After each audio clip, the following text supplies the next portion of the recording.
سلام من الله عليكم ورحمة الله تعالى وبركاته مروين يا مدن يا الدمانتين با meel walba dunida daafeed aad ka joogtaan halkani waa telefishinka Soomaalida Itoobiya xaruntiisa magaalada Jigjiga hadahan oo kalena waa xilligaad inooga barateen wararka TV-ga idinku talagalay in aad si toos ah u dheehataan qodobada ugu dooran waxa kamid ah hogaamiyaal dhaqameedyada deegaanka Soomaalida oo sheegay inay ku guda jiraan sidii tallaabo looga qaadi lahaa maxkamadda Hague-na loo soo horkeeni lahaa dambiilayaasha kooxda nabaddiidka ee dhibaatooyinka u geysay shacabka deegaanka Soomaalida iyagoo hogaamiyaal dhaqameedyadaasina qurba joogta u dhalatay deegaanka Soomaalida ka codsadeen inay hawshaasi kala qayb qaataan agaasimaha guud ee wakaalada broadcasting Ethiopia oo booqasho ku yimid wakaalada warbaahinta dawladda deegaanka Soomaalida oo bogaadiyay habsami u socodka warbaahineed ee wakaalada warbaahinta deegaanka Soomaalida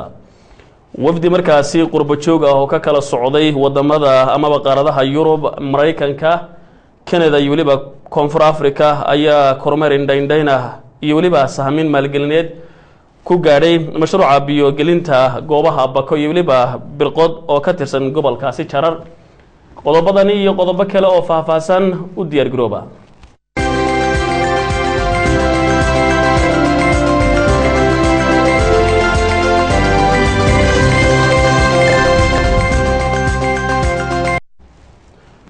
markale ismaqal aragti wanaagsan khiyaarta hawada inoogu heelan meel walba aad ku sugan tihiin kuna soo dhawaada wararkii ESTV idinku talagalay isagii oo faahfaahsan hogaamiye dhaqameedyada deegaanka Soomaalida ayaa sheegay in ay ku guda jiraan sidii markaasi tallaabo looga qaadi lahaa maxkamadda Hague-na loo soo horkeeni lahaa hogaamiyaasha kooxda nabaddiidka ee dhibaatada u geysay shacabweynaha deegaanka Soomaalida waxaana ay hogaamiye dhaqameedyadaasi ka codsadeen qurba joogta u dhalatay deegaanka Soomaalida inay kala qayb qaataan hawshani wariyahana Mustafa Yuusuf ayaa inoo faahfaahinaya odayaal dhaqameedka garaadada iyo salaadiinta deegaanka ayaa sheegay in kadib shirweynihii wadatashiga shacabweynaha deegaanka iyo xukuumadda ee dhinaca nabadgelyada iyo horumarka laguna soo bandhigay hagardaamadii iyo dhibaatooyinkii ay kooxda u geysatay shacabka deegaanka ay diyaargarow ugu jiraan sidii maxkamadda dambiyada ee Hague loo horgeyn lahaa dambiilayaashii horseeday in shacabka deegaanka loo geystay waxyeelada foosha xun ee aan marnaba la ilaabi karin iyaga oo qurba joogta u dhalatay deegaanka ee ku nool wadamada dibadahana ugu baaqay in ay kaalintooda ka qaataan sidii dambiilayaashan loo horgeyn lahaa maxkamadda Hague waxaan la hadlayaa dadka u dhashay Soomaalida Itoobiya ee dibadaha ku maqan ama joogaba kulley conference ama shirweyne ka dhacay magaalada Jigjiga oo 9 cisho socday inaad la socotaan ma filayaa conference-gaasi dhibaatooyin badan oo shacbiga ku dhacay oo ay u boogeysto farabadan ayaa laga wada hadlay ama la soo bandhigay ama la sheegay dhibaatooyinkaas waa Allah soo runtan in kasta oo dhiigli waa wuxuu ka dhidhiyay ama ka xumaada ayay ahaayeen saas darteed haddana odayaasha deegaankan u dhashay ee aan kowka ay Garaad Maxamuud Garaadool Garaad Xirsi hal ujeeddo ama hal mabda oo aan wadanaa jira kaasoo ah nimankii waxaan geystay wiilashan yar mataqaan doorka jooga ka dambeeyay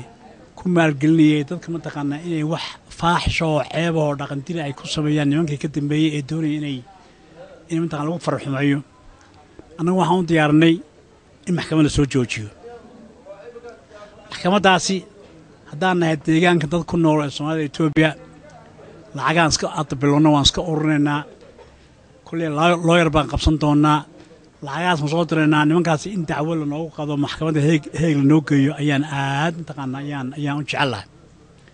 saas darteed dadkiina ku nool ama jooga qurbaha ee magacan ka dhashay ee hablahan iyo dumarkan iyo dadka la dhashay ee mataqaan qurbaha jooga haddaad inuu dhiig leedihiin waxaan ka codsanaynaa arrinta iyada ah ee mataqaan nimankaan ku dacweyno iyo lawyerkaan qabsanayno inta aad noogu garab gashaan inaad gacan nagu siisaan wixii aad noogu caawin karaysaan aad noogu caawisaan nimankaana sidii noogu soo qaban lahaa ee Hague noogu gelin lahaa mataqaan in falowgeed la yeelo oo la galay ayaan aad u jeclaan codsanaynaana marka taas ayaan saaka anigoo magaca ugaasida salaadiinta iyo suldaamada deegaanka Soomaalida Itoobiya ku hadlaya ayaan idinka codsanaynaa inaad naga aqbali doontaan Ilaahay baan ka rajeynayaa horta dadku waa toddoba marka hore raggu nin raga iyo nin raga kalkaal iyo rifa kalkaal labada soo way isu dhigmaan oo rifaana midun baa dee taageera ninka ragana nin raga taageera mid baa la yidhaha udub xujo horta ubba waa udub xujaha hooyadiibuu mindi ku dhuftay awowgiibuu waran ka taagay kawba haddaad maqasho udub xujo nabar buu kor u taagay adeerkiibuu ku dhuftay weeye waa midaan sokeeyaa dhaafin isagu ubbana hore horsaan ugu sheegay waa baqali wax dhalana ma oggola iyadana ma dhasho oo jidhkeeda xaasidnimo wax la yidhaha ku noolyihin iyadoo taa tahayba haddana wax kale u raacin oo waxa u raacay inay dhiiggii bini'aadmiga ka bacyushtareeyaan dhiigga bini'aadmiga siday uga bacyushtareeyeen waa su khaldan anigu waxaan maqli jiray dadkaa beryihii dambe dadkaa la isbeerbaadhiyaa anigu dadkii inay isbeerbaadhiyeen oo iibgeeyeen baan dee u haystaa qofka dad qalkaa dee in la dilo mooyaane hilibka dadka hadduu bartiyo dhiigga dadka qofku kama joogsada dii ninkan dhiigga dadka bini'aadmiga isbeerbaadhinaya ee cunaya ee iibinaya ee karinaya dee haddii adduunyadu cadaalad tahay oo aan la ilaalinaynin aasiya iyo yurub iyo meelaha dadka dee wax loo geysta dee halkan jariimad baa ka dhacday waxna soo maray ma 60 jir baanu waxna soo maray ma hadda iyo 50 jir weyn baanuna waxna soo maray ma hadda dadku baa oran jiray waxaan soo gaadhay anagu waxaan soo gaadhnay iyadoo qof dila dee naftu ka baxday inta kale ag joogta quruumo dhan baa rugmaday dee quruumo dhan baa rugmaday jiil dhan oo soo kacayo Soomaaliya meeshan Soomaalida Itoobiya waxba kama baxsan dee rag iyo dumar caruurtii waxba kama baxsan geeli waxba kama baxsan ariga dee dunida yacni ciidun baan dee la rogi karayni bilaadan wixii ilaahay ugu talagalay makhluuqahay ku dul noolaade ubba waxba kama reebin ubba waxba kama reebin dee ubbana ma xornimo doonay waa dhiig doonun hadda yey xoreynaysaa soo inagan xortaa dee calanka leh dawladda leh constitution kale wax walba leh weliba waxa weeye haddii imaka aan la gaadhinna waxay noqon wax caada ah oo la bartay oo inta yar imaka soo kacaysaana intay ku indha qaato oo ay iyaguna sameeyaan adduunka waxaan ka codsanaynaa lacag baan iska ururinaynaa adduunka wixii joogaba waxaanu ka doonaynaa caawimo loo yaraanu qabanaynaa inta qurba joogtay meel nimankaa la joogta dadka dhiiggiisa ku bacamushtareynaya waxaanu adduunka ka codsanaynaa lacagtaanu ururinayo tu kale ku daraanba intayna caawinayna horta loo yaroogu qabtaanoo dadkaana laga qabqabto haddii dadkaa la qaban waayo dadka dabadda jooga waxay tacliin ugu maqan yihiin iyo waxay shaqo ugu maqan yihiin baa iska daayaan dee meelay kula soo noqdan garan maayaane anigoo ah ugaas axmed raabiyey ku dhashay degmada qabridaham gobolka qoraxay haddana ka mid ah odayaasha deegaanka Soomaalida Itoobiya ee ku nool magaalada Jigjiga waxaa baryahanba socday shir konfareysa oo lagu soo bandhigay dhibaatooyinka ay geysteen nimanka ubba ama dadkii ay laayeen ee ay gumaadeen kuway dhagaha jareen kuway carabka jareen kuwii ay magaranaysaa sida xun ee foosha xun gabdhaha ay u fuuleen iyo ama ay gudahooda wax u dhibaateeyeen sidaas daraaddeed waxaannu codsanaynaa haddaannu nahay odayaasha deegaanka Soomaalida waxaannu bilownay inaan iska ururinno lacag aannu ku codsanayno ama u ururinayno inna loogu keeno nimanka hoggaaminta u ah wiilasha yaryar ee duurka la geliyey ee dadka gumaadaya haddii ay yihiin dadka nala dhashay ee ku nool qurbaha iyo kuwa Jigjiga jooga qurbaha ku noolba waxaannu ka codsanaynaa lacagtaas aan ururinayno waxaan doonaynaa inaannu ku geyno maxkamadda Heeg nimanka in loogu keeno waxaan idinku codsanaynaa inaad gacan naga siisaan arrinta wadooyinka sharciyada loo marayana aad tilmaam fiican aad naga siisannagoo lacagta iska ururinaynaa ay tahay inaannu nimanka dadka gumaadaya nimanka maskaxda u ah ee Yurub iyo Maraykan iyo wadamada dibadda u fadhiya inay dadka u dhashay kilkan ee dibadaha ku nool ee qurba joogto inay gacan naga siiyaan arrintaas baanu ka codsanaynaa odayaal dhaqameedkan deegaanka ayaa tilmaamay in arrintani ay tahay mid loo baahan yahay in ay kaalintooda ka qaataan cid kasta oo ka damqanaysa waxyeelada daran ee ay u boogeysatay shacabweynaha deegaanka agaasimaha guud ee wakaaladda broadcastiga Itoobiya oo boqosho ku yimid wakaaladda warbaahinta dawladda deegaanka Soomaalida ayaa bogaadiyay habsami oo socodka warbaahineed ee wakaaladda warbaahinta deegaanka Soomaalida wariyahana Xasan Ciga Cismaan ayaa inoo eegaya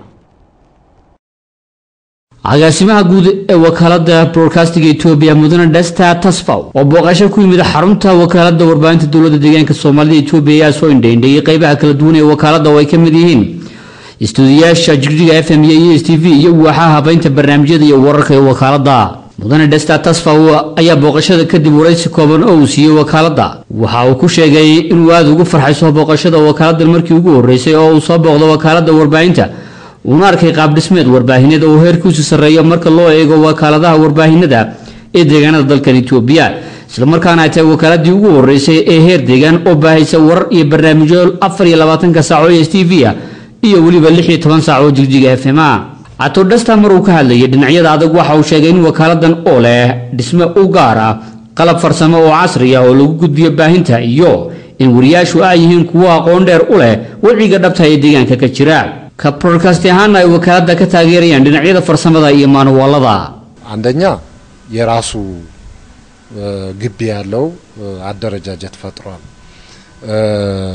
የሬዲዮና የቴሌቪዥን ስቱዲዮቹ ተለይተው መስራታቸው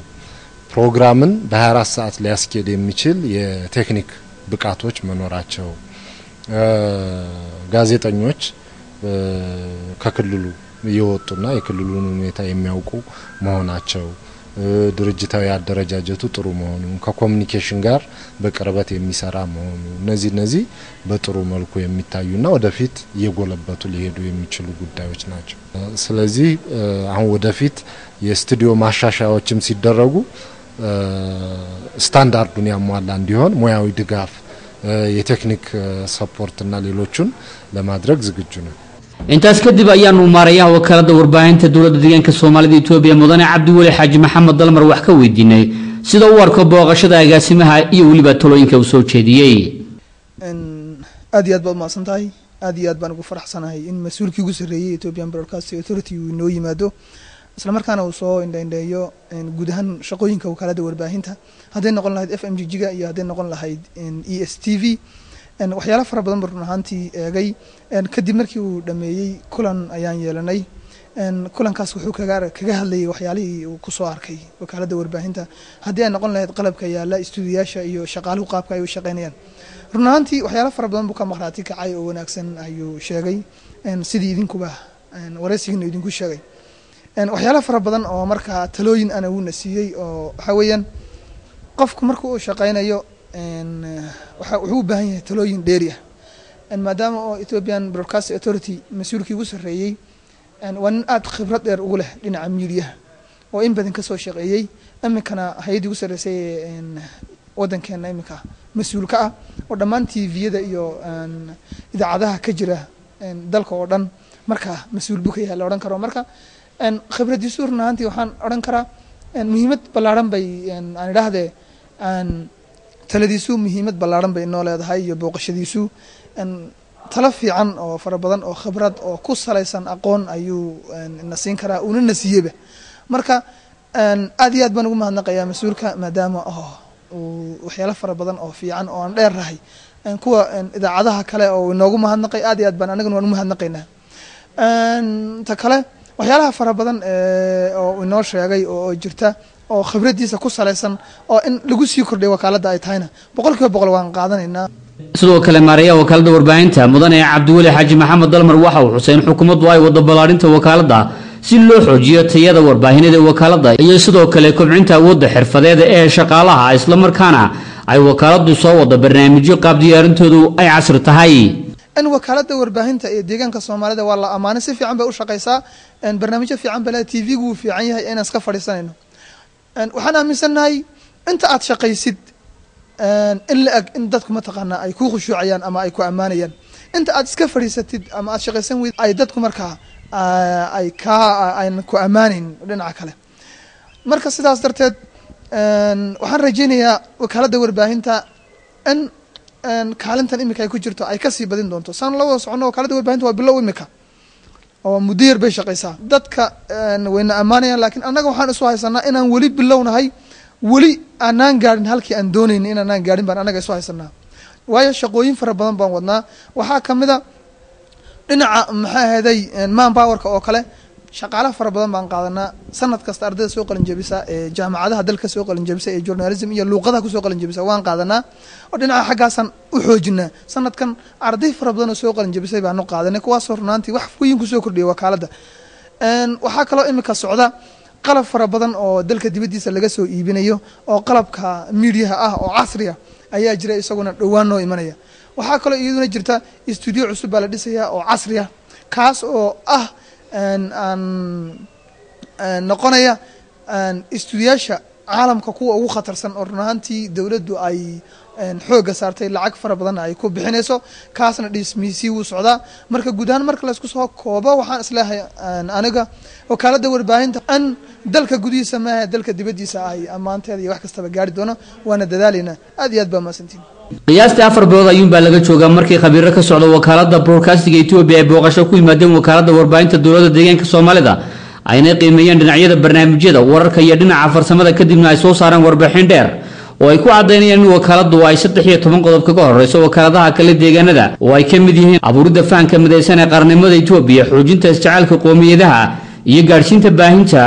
daafaha dunida iyo waliba taageerada xukuumaddu aad u sareysa iyagoo warbixintan u qaybiyo wakaaladaha kale ee deegaanada dalka si ay ugu daydaan wafdi qurbo jooga u dhalatay deegaanka Soomaalida oo ka kala socday wadamada Mareykanka, Canada, South Africa iyo waliba qaaradda Europe oo markaasi kormeer indhaindhayna iyo sahmiin maalgelineed ku gaadhay mashruuca biyogelinta goobaha Bako iyo waliba Birqod oo ka tirsan gobolkaasi Jarar wariyahana Cali Barkhad ayaa inoo faahfaahinaya qurbo jooga kala socotay wadamo kala duwan oo ka mid ah Europe, America, Australia, Canada iyo South Africa deegaankooda Soomaalida Ethiopia muddo mooga ayaa booqashooyin sahmis maalgelineed iyo indhaindhayn tusoo taabsiya ku soo maray goobaha xukuumaddu ka wada howlaha dhismaha qodida iyo biyo-gelineed ee wakaaladda dhismaha howlaha biyaha dowladda deegaanka Soomaalidu ka wado deegaanada Baka, Birqod, Goomaar oo ka tirsan gobolka Jarar ee dowladda deegaanka Soomaalida booqashada wafdigan qurbo joogta ayaa waxay timid markii ay ka kictimeen xarunta dowladda deegaanka Soomaalida ee Jigjiga iyadoo ay horkacayeen mas'uuliyiinta ugu sarsaraysa labada xafiis ee xafiiska xiriirka qurbo joogta iyo wakaaladda dhismaha howlaha biyaha dowladda deegaanka Soomaalida sida madaxa xafiiska qurbo joogta mudane Axmed Maxamed Shukri iyo ku-xigeenkiisa mudane Cabdi Khaliif Dhombe halka wakaaladda dhismaha howlaha biyaha ay ka socdeen wakiilada iyo injineerada mashruuca Baka, Birqod iyo Goomaar wafdigan ayaa ugu horeyntiiba gaadhay xarunta mashruuca biyo-gelinta iyo dhismaha dhulka xoolo dhaqata beeraleyda ah ee Baka, Birqod iyo Goomaar oo dhismaha mashruuca ay ku baxaysa adduun dhan 63 milyan oo bir sida uu noo xaqiijiyay howlwadeenka mashruucani injineer Cabdi Fataax Xaaji Cumar Aare mashruucan feeskiisa hore wuxuu ku kacayaa 63 milyan oo bir buu ku kacayaa feeskiisan hore wuxuuna ka kooban yahay saan soo sheegnay 58 kilomitir oo pipeline 4 concrete reservoirs ama kaydad waaweyn oo mugoodu uu kala yahay 300 200 iyo 100 mitir cube sidoo kalena 22 goobood ay dadku ka cabaan iyo 14 dar oo xoolo ka cabaan haddaba mashruucan oo xukuumadda dowladda deegaanka Soomaalida fulintiisa ay leedahay ayaa waxaa looga gol leeyahay sidii ay bulshada iyo shacabweynaha xoolo dhaqato beeraleyda ay uga xaqabtiri lahayd xukuumaddu cabidda iyo helidda biyo nadiif ah si loo helo bulsho noloshoodu degan tahay oo bidqabta ah oo roobabka aan la gurguurin qorshayaashaasi xukuumaddu dejisatay ee ugu horeysa ay yihiin hadda dhanka biyaha kaalinta koobaad labaad iyo saddexaad qurbo joogtan ayaa goobtaasi kadib waxay tuulada Goomaar ay gaadheen goobta biyo-gelinta ka wado wakaaladda dhismaha howlaha biyaha waxaana wafdigani qurbo joogta ah iyo fanaaniintii ugu caansanaa fanaaniinta Soomaalida ee deegaanka Soomaalida u dhashay qurbaha ka timid oo ku wehelinaya wafdigani oo kala ahaa alfanaan Nimcadareen Cabdi Khaaliq iyo fanaankii Sadiic ee Fadxi Xaaji oo duleedka tuuladaasi shacabku si heer sare ugu soo dhaweeyeen dhinaca kale waxay qurbo joogtu uga sii gudbeen dugsiga hoyga jiifka ardayda xoolo dhaqato reer guuraaga ah oo ay ugu riyaaqeen ee degmada Shaygoosh oo ka tirsan gobolka Qoraxay aadna ugu riyaaqeen una qireen inay kaalintooda iyo fursadaha maalgashi ee sektorka waxbarashada ka banaan ay dhankooda ballan qaadeen inay maalgashadaan waa kuwan qaar ka tirsan qurbo joogtaasi oo ka hadlaya goobtaasi kadib markii ay booqdeen dugsigaasi dareenkooda iyo shucuurtooda waxay arkeen iyo ballan qaadyada ay fulinayaan aniga waxa la yiraahdaa Farx Cabdiraxmaan Sheekh Cabdulaahi waxaan ka mid ahay qurbo joogto u timid in ay maal gashato wadanka oo xooladeeda dibadda inta ka keento geliso wadanka dhulkeeda iyo meesha ka soo jeeda asal ahaan maanta waxaan nimid oo soo booqanay dugsiga boardingka Shaygoosh oo ay dhigtaan 28 degmo waxaana ku jira 350 caruur 35 gabdho waxaan aad horta ugu faraxsanahay fikirka dadkii iska lahaa dadka masaakiinta ah ee xoolo dhaqatada waqtigu kaga lumi jiray inay xooluun ilaaliyaan inay wax bartaan oo kor loo qaado dadkooda waa dad dawlad dadkeeda jecel way dawladani xoolo dhaqata beeraley dadkeeda baahida ka saartay gaajada ka saartay gabdhihii masaakiinta awal iskuul looma ogoleen maanta iskuul booda tagaan ragga bay la tartamayaan waxaan aad iyo aad baan ugu qabweynahay dowladda deegaanka Soomaalida Itoobiya dowladda ka shaqeysa hadda kadib waxa la soo gabagabeeyay booqashadaasi oo looga gol lahaa sidii ay uga markhaati kici lahaayeen qurba joogtaasi ka timid wadamada Yurubta Amerika Canada iyo South Africa ayaa dib ugu soo laabtay xarunta dowladda deegaanka Soomaalida booqashadaasina waxay qaadatay muddo hal maalin ah tababar ay ujeedadiisu ahayd barashada maamulka suuban oo loo qabtay qaar kamid ah maareeyaasha ama maamulada tuulooyinka deegaanka ayaa waxa lagu soo gabagabeeyay magaalada Jigjiga sida warbixintan uu ku sheegay wariyaheen Cali Ayaale tababarkan ayaa waxa soo diyaarisay wasaaradda adeega bulshada iyo waliba kobcinta awoodda dowladda deegaanka Soomaalida Itoobiya waxaana ka soo qayb galay tababarkan oo qaadanaya maareeyaasha tuulooyinka deegaanka Soomaalida Itoobiya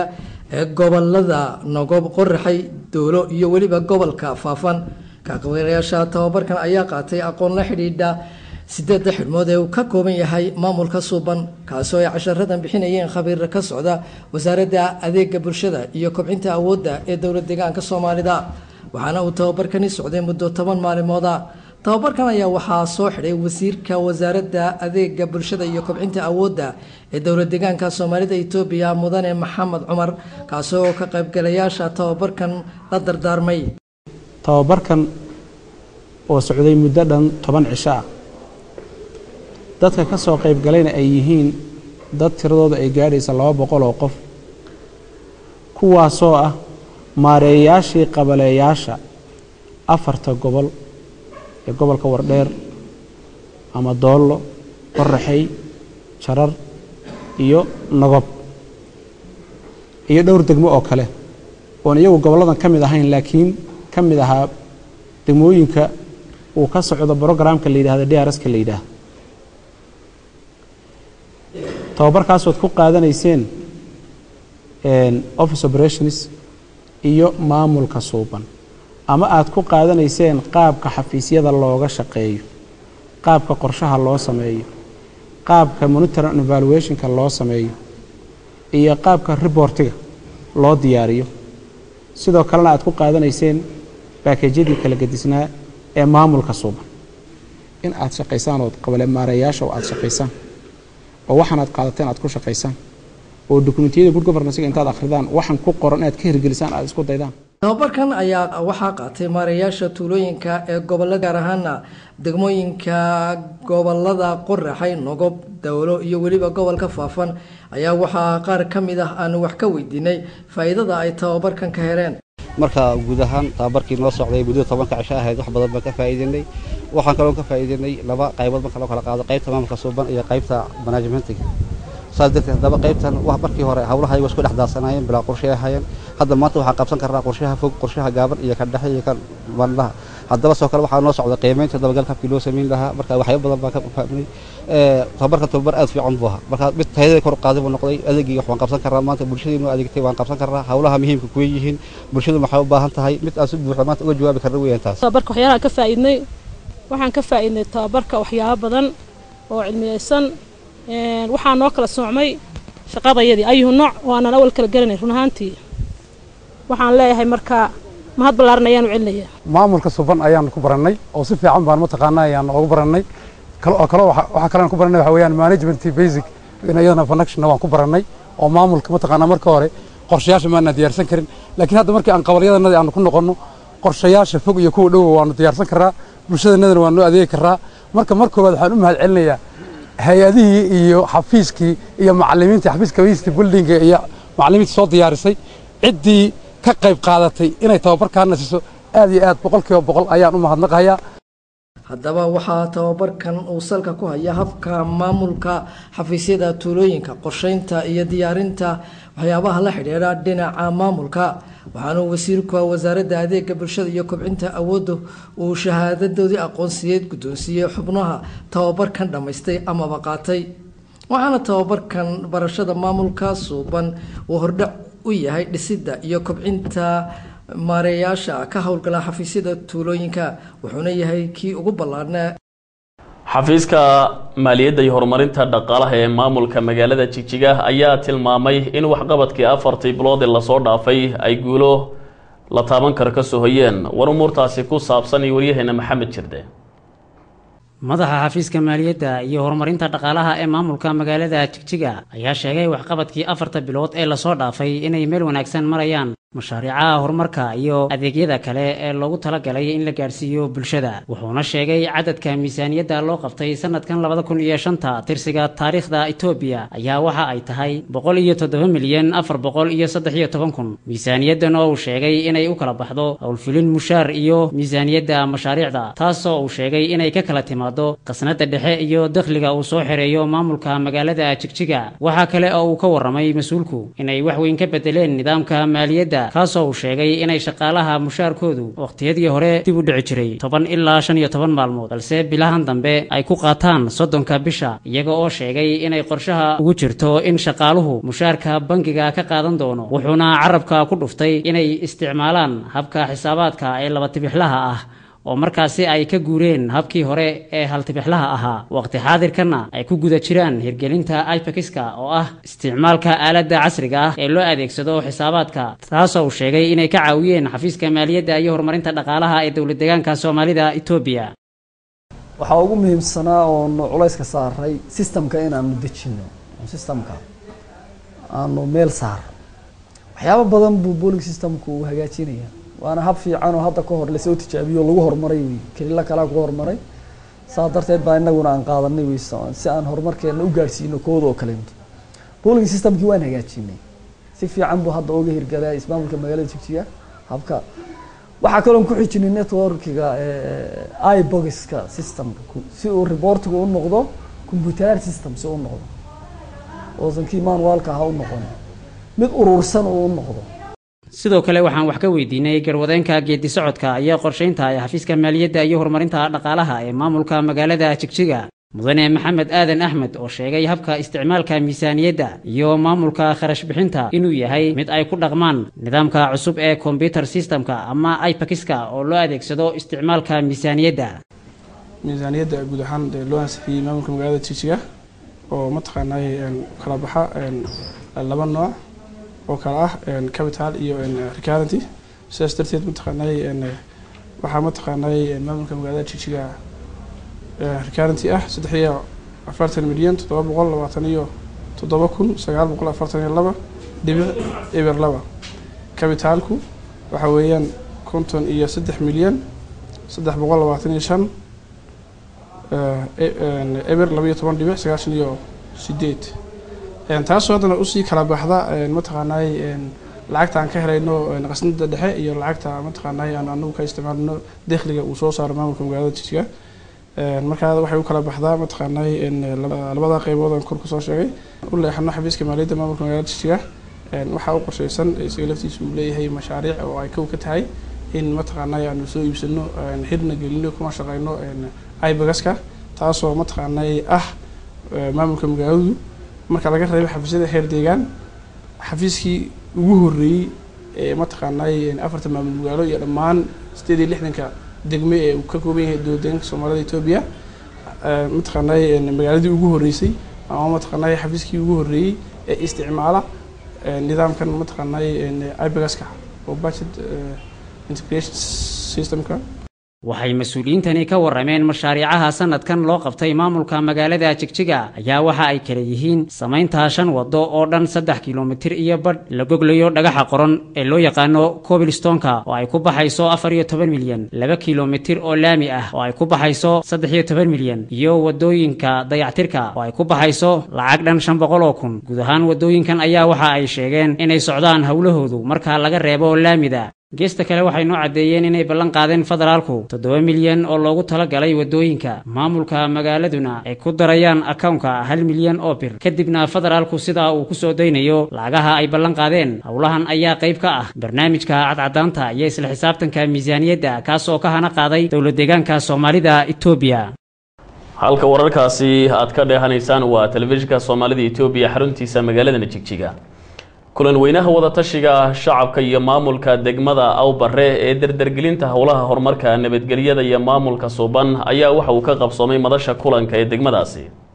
kulan weynahani wadatashiga shacabka iyo maamulka degmada Awbare oo looga arrinsanayay si dardargelinta howlaha horumarka nabadgelyada iyo maamulka suuban ayaa waxa uu la xidhiidha kulan weynihii wadatashiga shacabka iyo xukuumadda deegaanka Soomaalida kaasi oo la iskula qaatay si dardargelinta howlaha horumarka nabadgelyada iyo maamulka suuban ayaa maamulka degmadaasi Awbare gobolkani faafani waliba bulshada qaybaheeda kala duwan ee ku dhaqan degmadaasi Awbare oo ka duulayay kulan weynahaasi ayaa waxay qabteen kulanka wadatashiga shacabka iyo maamulka degmadaasi Awbare sidii markaasi si wada jira maamulka iyo shacabkuba ay uga qayb qaadan lahaayeen howlaha horumarka nabadgelyada iyo maamulka suuban meel laga soo wada jeesan lahaayeen kooxaha dibindaabyada iyo dibudhaca ku sameynaya deegaanka iyo waliba shacabka ugu horeyntii kulankani wadatashiga shacabka iyo maamulka degmada Awbare ayaa waxa ka hadlay ku-xigeenka gudoomiyaha ahna kusimaha gudoomiyaha degmadaasi Awbare mudane Cabdi Ibrahim oo sheegay in kulan weynahani wadatashiga shacabka iyo maamulka degmada Awbare uu ka jawaabayo baaqyadii ka soo baxay kulan weynihii wadatashiga shacabka iyo xukuumadda deegaanka Soomaalida ee dhawaanta ka qabsoomay xarunta deegaanka Soomaalida ee Jigjiga waxaana uu tilmaamay gudoomiyuhu in maamulka degmada Awbare iyo waliba shacabku ay si wada jira uga go'an tahay sidii ay u sii dardargelin lahaayeen howlaha horumarka nabadgelyada iyo waliba maamulka suuban shirka saga ka duuleyno ay hadii la yiraahdo yaa waxaan rabnaa in heer degmo lagu qabto shirka saga maanta ama degmooyinka ilaa heer tuulo loo dhaadhiciyo haddii la yiraahdo heer qaban loo dhaadhicin doona shirkada kulli sida oo la socoteen wuxuu ku saabsanaa wax qabadka xukuumadda ee sanadii la soo dhaafay oo shacabka loo soo bandhigay lagala tashanayay shacabkuna ay fikirkooda ka dhiibanayeen taas xagga maamulka horumarka maamulka suuban nabadgelyada iyo waliba waxyeeladii ay u geystay nabadiidka ubo shacabka dhibaatooyinka uu gaarsiiyay ayaa laga hadlay wada arkaysan kulli idaacada kala socoteen haddaba shirka isaga habaan rabnaa inaan heer dega maanta Awbare ku qabanno kadibna aan u sii dhaadhicin la heer qabale shacabkana loo soo bandhigo wax qabadka xukuumadda wixii ay qabatay sanadii aan soo dhaafnay haddii la yiraahdo iyo waxa ay qabanayso iyo kaalinta shacabku uu ku leeyahay anagoo garanayna shacabka Awbare inuu kaalin weyn ku leeyahay horumarka iyo nabadgelyada intuba ayaa waxaan rabnaa inaan shirka isaga maanta wada tashi aan heer degmo ku qaban haddii la yiraahdo marka hore xagga horumarka markaan ku horeyno waad garanaysaan waadna ku ammaanantihiin xagga horumarka marka la yiraahdo degmada Awbare waxbarashada wixii laga qabtay waxaad ka qabateen waad garanaysaan xukuumaddu wax badan bay ka qabatay laakiin haddana inta in laga ka badan waxa ka qabtay shacabka taalama xaqri aad baan ugu ammaanayaa shacabka arinta wax mid lagu ammaanayo marka la yiraahdo horumarka waxbarashada ama kaalinta waxbarashada la yiraahdo wax aad ugu ammaanan shacabka sababtoo waxaad aragtayna dugsi sare ka dhisan degmada Awbare shacabka dhistay dowladda laakiin waxay qorshaysay inay shacabka ku abaabusho horumarka ka qaybgalka shacabkiisi oo aad u firfircoon buu ka keenay dhinaciisa ayaa waxa ka hadlay kulankani wadatashiga shacabka iyo waliba maamulka degmadaasi Awbare mudane Shaafi Cashar oo ah madaxa xiriirka dadweynaha degmadaasi Awbare isagoo dhankiisa tilmaamay in kulankani uu ahmiyad weyn u leeyahay shacabka iyo waliba maamulka degmadaasi Awbare ujeedada shirkuna waxa weeyaan waa shirkii wadatashiga xukuumadda iyo shacabka ee lagu soo qabtay heer deegaan oo loo dhaadhiciyay ilaa iyo heer degmo la heer qabale in loo dhaadhiciyo ahayd qorsho weeyaan taa ujeedadeedu waxa weeyaan ma aha kaliya oo macnaha nabadgelyada kaliya lagama hadlayo waxyaabo badan baa lagaga hadlayo oo lagaga hadlayaa oo inaguna inaan kaga hadalno u baahan maadaama ujeedadiisa ugu badnaydna gudoomiyuhu soo faahfaahiyay anigu dhinaca siyaasadda ayaan in yar inaan ka hadlo aan doonayaa waxa weeyaan saad la wada socotaan shacab ahaan ka degmo ahaan Awbare ahaan dowladda deegaanka Soomaalida Itoobiya waxay soo martay marxalado badan oo kala gedisan bay soo martay marxaladaha badanna inteeda waynu la soo wada soconnay ilaa xilligii xisbiga dimuqraadiga shacbiga Soomaalida Itoobiya la aasaasay wixii ku horeeyay waxa weeyaan xukunku siduu ahaa iyo qaabku ahaa iyo qaabkii deegaankeenna xukuumadihii ka soo jira ay ahaayeen waad la socotaan isla xisbiga dimuqraadiga shacbiga Soomaaliyeed dhaxdiisa markuu abuurmay waxaa iyada laftigeeda jirtay oo dhibaato adag ku haysay qaab dhismeedka dawladda oo ay ku jiraan nabadiidkii qaab dhismeedka dawladda oo qabyaaladii ku baahsanayd weeyaan ilaa iyo laga soo bilaabo waxa weeyaan 2000 ilaa iyo maalinka ilaa iyo imika maanta aan joogno qaab dhismeedkii dawladda iyo kii xisbiga sifayn aad u badan baa la soo mariyay sifaynta dib u sifaynta xisbiga dimuqraadiga shacbiga Soomaaliyeed la soo mariyay waxaa lagu soo sifeeyay aragtidii Soomaali weyn wixii qabay waa laga sifeeyay xisbigii aragtidii nabadiidkana waa laga sifeeyay aragtidii qabyaaladda iyadana sidoo kale dulsaarnimadii sidoo kale iyadana waa laga sifeeyay dhinaca kale ergooyinkii kala duwanaa ee ka soo qayb galay kulankani wadatashiga shacabka iyo maamulka degmadaasi u barre ayaa waxay sheegeen in ay aad ugu faraxsan yihiin in ay ka qayb qaataan wadatashiyada maamulada iyo waliba shacabka iyagoo tilmaamay in ay si dardargelinayaan howlaha horumarka nabadgelyada iyo maamulka suuban halka ugu daran waxa weeyaan maxamed cumar cismaan iyo inta farakutiriska dibadda maaragtay ka halgamaysa ee halgamayasha isku sheegaysa ee dhiigga dadka ka ganacsanaysa waxa adduunyada lagu sheegay haddii ay qof yar weecdo waxa la yiraahdaa qofka heeg baa laga doonayaa looga yeedhiyaa heeg kolka ay u yeedhayso nin dambigiisu waxba ahayn maxaad u malaynaysaa kuweennana dembigooga ilaahay un baa xisaabin karee way ka baxeen bini'aadminimadii xawayaankay dhaafeen halka xawayaanku joogo way ka sii gudbeen waxaan leeyahay arrinta iyada oo maaragtay nuxurku in laga taabto oo waxba hadalka la sii soofinin waxaan leeyahay war adduunku hana dhagaysto oo hana maqlo sida ingiriiska oo kale waa saldhigooga iyo meelo kaleba waxaan leenahay kuwaasaan u soo jeedinaynaa baaq in ay nimankaa wax ka qabtaan oy geeyaan hay'adaha sharciga ee heegoo kale yaan ka codsanaynaa kulanka wadatashiga shacabka iyo maamulada oo loo sii dhaadhicin doono ilaa iyo heer qabale ayaa gabagabadii maamulka degmada Awbarre iyo waliba ergooyinkii kala duwanaa ee ka soo qayb galay kulankani wadatashiga shacabka iyo maamulka degmada Awbarre waxay isla qaateen in ay si wada jir ah uga wada shaqeynayaan si dardargelinta howlaha horumarka nabadgelyada iyo maamulka suuban mas'uuliyiinta degmada Jigjiga iyo waliba shacabka ku dhaqan tuulada Harahawd oo ka tirsan degmadani Jigjiga ayaa yeeshay kulan ku saabsanaa sidii markaasi looga miro dhalin lahaa go'aamadii ka soo baxay shirweynihii wadatashiga shacabka iyo xukuumadda deegaanka Soomaalida ee dhawaanta ka qabsoomay xarunta deegaanka Soomaalida ee Jigjiga warumurtaasi ku saabsan wariyahena Maxamed Xasan Cabdullaahi shirkani oo ay ka soo qayb galeen shacabka ku dhaqan tuulada Harahawd iyo mas'uuliyiinta degmada Jigjiga isla markaana ay ujeedadiisu ahayd sidii looga miro dhalin lahaa go'aanadii dhawaan ka soo baxay shirweynihii wadatashiga shacabka iyo xukuumadda ee dardargelinta howlaha horumarka nabadgelyada iyo maamulka suuban ee toddobaad ka hor lagu soo gabagabeeyay xarunta deegaanka Soomaalida Itoobiya ee magaalada Jigjiga waxaana furitaankii kulankani ka hadlay gudoomiye ku-xigeenka ahna kusimaha gudoomiyaha degmada Jigjiga mudane maxamed cabdi cabdullaahi isagoo ugu horeyntii u mahadceliyay dhammaan bulshadii ka soo qayb gashay kulankani kadibna waxa uu mas'uulku u soo bandhigay ka soo qaybgalayaashii kulankani waxyeeladii dhibaatooyinkii ay kooxda tirada yar u geysatay shacabka xilliyadii hore ee lagu soo bandhigay shirweynihii wadatashiga shacabka iyo xukuumadda ee lagu qabtay magaalada Jigjiga gabagabadii ayaa waxa uu mas'uulku ku booriyay xubnihii ka soo qaybgalay kulankani in ay noqdaan markasta kuba ka qayb qaata horumarka kala duwan ee ka socda deegaanka Soomaalida Itoobiya wuxuu noqon doonaa shirka wadatashiga iyo shacabka ee degmada Jigjiga kaasoo ujeedadiisu tahay sidii lagu soo afjar lahaa isla markaana mataqaana looga marikeeni lahaa la dagaalanka mataqaana cadowga ubo sidii aan ku soo afjar lahayn wuxuuna ujeedadiisu shirkan u yahay sida aad u ogsoontiinba xukuumadeena dowlad deegaanka Soomaalida waxay mataqaana qabatay shirweyne guud oo ilaa 7,000 oo xubnood oo ergooyinkii degmooyinka iyo gobolada ka kala yimid 68 degmo in muddo 7 bariya maartay magaalada madaxda dowlad deegaanka Soomaalida ee Jigjiga uu ka socday kaasoo uu noqday runtii mid horyaal ah maartay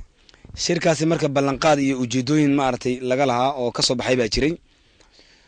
shirkaasi wuxuu marka midii lagu soo afjar lahaa waana xaqiiq bay noqotay dal iyo dibadna mid mataqaanaa looga wada riyaaqay bay noqotay marka shirkaasi sidii ujeedooyinka aan ka lahayn ama xukuumadda ama xisbiga dimuqraadiga shacabka Soomaalida Itoobiya uu ka lahaa in la gaarsiiyo goboladii ilaa iyo heer degmo ilaa iyo heer qabale ilaa iyo heer qabal hoosaad ay maartay ay noqonaysa hadii la yiraahdo waxa weeye marka anaga ka degmahan xukuumadda qorshahay soo dhaadhicisay anagoo dib u eegno kaabinayga degmada Jijiro ku eegnay waxaan go'aansanay ama aan qaadanay jihadii loo dhigay jihadaas waxay ahayd in aan 3 aag aan xulano oo aan ka qabano shirarka noocan oo kale ta ee wada tashiga gacantiina ayaan soo gelinaynaa way marka ayada ujeedo cad oo midaysan in laga qaatay noqon hadii Allah awood la saamaxo shirkani ayaa inta uu socday waxa ay shacabka dhankooda soo bandhigeen dhibaatooyinkii ay u geysatay kooxda tirada yar ee Ubbo xilliyadii hore isla markaana waxa ay sheegeen shacabku in ay dareemeen horumar markii ay talada deegaanka la wareegtay xukuumadda haatan ka arrimisa deegaanka shacabka ku dhaqan tuulada Harahawd oo ah shacab jecel horumarka deegaanka ayaa gabagabadii waxa ay sheegeen in ay markasta ka qayb qaadanayaan horumarka nabadgelyada iyo maamulka suuban ee haatan ka hana qaaday deegaanka Soomaalida Itoobiya marka hadda waxaas dhibaatooyinka ay u banoo geystay hadda ka hor wax looga sii qabtay ma jir laakiin hadda waqtigaashan aan ku jiro riiqeenu gudaha waa naloo keen caafimaadkii waa naloo dhisay wixii laga baaqaana waa naloo qabanaya gurihii iskuulada sidoo kale tooyaan marka hadda maamulka suubanoonin baan naqayna talaabo sharci waxaan ka codsanaynaa in lagaga qaado maxkamadda adduunyada qibaadka ugu dambaysa in naloo taaro oo naloo qaado ayaan ka codsanaynaa dadka waxyaabahaas kale sameynaya shacabka deegaanka Soomaalida ayaa waxa ay bilaabeen in ay lacag iskood isaga ururiyaan taasi oo ay sheegeen in ay ku qabsanayaan looyaro heer caalami ah si ay maxkamad u soo hor istaajiyaan shakhsiyaadkii ka dambeeyay dambiyada arxan darrada ah ee ay u geysatay shacabka deegaanka tuuladani Harahawd ayaa waxa hoos yimaada in ka badan 10 tuulo hoosaad isla markaana tuuladani waxa ay maamulahaan hoos tagtaa degmadani Jigjiga oo ka tirsan gobolka Faafan kulankani haatan ka qabsoomay tuulada Harahawd ayaa waxa ka soo baxay go'aano dardar gelinaya go'aanadii ka soo baxay shirweynihii wada tashiga shacabka iyo xukuumadda ee dardar gelinta howlaha horumarka nabadgelyada ee maamulka suuban ee dhawaan lagu qabtay xarunta deegaanka Soomaalida Itoobiya ee magaaladani Jigjiga bulshada ku dhaqan degmada Tulli Guuleed oo ka tirsan gobolkani Faafan ayaa waxay cambaarayeen dhibaatooyinkii kooxda nabadiidka oo u geysatay shacabka ku dhaqan deegaanka Soomaalida isla markaasina waxa ay taageero waliba bogaadin ay u soo jeediyeen go'aamadii ka soo baxay kulan weynihii wada tashiga shacabka iyo xukuumadda wariyahana Maxamed Cabdiraxmaan Gaata ayaa inoo gorfaynaya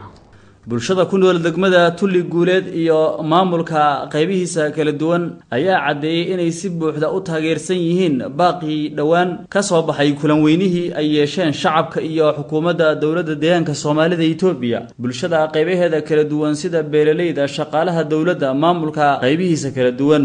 garaadada suldaanada caaqilada culimada haweenka dhalinyarada hay'adaha amniga iyo wakiilada dadka naafada ah ayaa kulan ku yeeshay hoolka shirarka ee magaalada Tulli Guuleed kulankan oo ahaa mid ay ka muuqatay in diyaarintiisa ay ka qayb qaateen gudiyada kala duwan ayaa lagu furay aayada Quraanka Kariimka waxa ugu horeyntii fagaarahaasi hadalla ka soo jeediyay xubnihii iyaga u matalaya bulshada ku nool degmada Tulli Guuleed ka qayb qaatay kulan weynihii wada tashiga iyo dardargelinta horumarka nabadgelyada iyo maamulka suuban ee yeesheen taariikhda intii ay bulshada deegaanka Soomaalida yeelatay dawlad deegaan ay u madax bannaan tahay xubnahaas oo ay wajiyadooda ka muuqatay tiiraanyo ayaa waxa ay si qoto dheer uga hadleen hagardaamada iyo xadgudubka ay bulshada deegaanka u geysteen xubnaha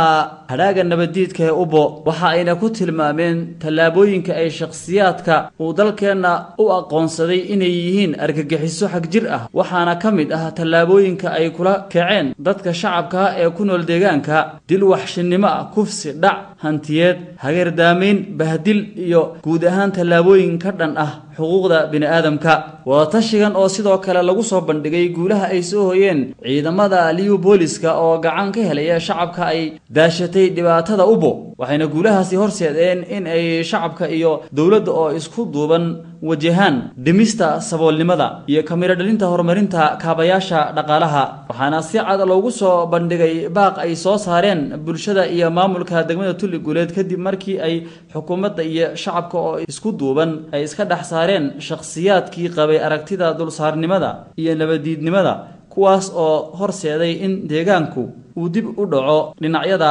horumarka deegaanada kale ee dalka waxayna baaq ka soo saareen kadib markii ay dhageysteen waalidada sida xaqdarrada ah ay u leysay ubbo waxaana ka mid ahaa waxa aan si buuxda u hirgelinaynaa hadafkii ra-iisul wasaare Malla Zanaawi isla markaasna kor u qaadaynaa wax soo saarka dalaga gudoomiyaha degmada Tulli Guuleed Mudane Muuse Dabbar ayaa sheegay in ay degmada Tulli ka hirgalay nidaamka maamulka suuban ee uu hormuudka u yahay madaxweynaha dowladda deegaanka Soomaalida Mudane Cabdi Maxamuud Cumar nidaamkaas oo horseeday in ay bulshada Tulli Guuleed ay ka shaqeeyaan horumarka deegaankooda waxa uuna kula dardaarmay in ay bulshada meel uga soo wada jeedsato tirtirista hadhaaga nabadiidka ubbo qaar ka mid ah bulshada ayaa dhinacooda tilmaamay in ayna marnaba caqabad ku noqon doonin horumarka kala duwan ee ka socda degmada iyo guud ahaan deegaanka Soomaalida Itoobiya akhyaarta qiimaha iyo qadarinta mudan ee hawada sida tooska inoogu helanayd qodobkaasi ayaa u dambeeyay guud ahaan wararkii telefishinka Soomaalida Itoobiya oo idinku talagalay waad ku mahadsantihiin daawashadiina anigoo Maxamed Xasan Xaashi ayaa si toos ah idinku waramayay idinkoo u diyaar garoobaya qaybaha kale ee telefishinka idinku talagalay warkani warka xiga intaan ku kulmi doona haddii ee barraali ka noqdo nooli kulanta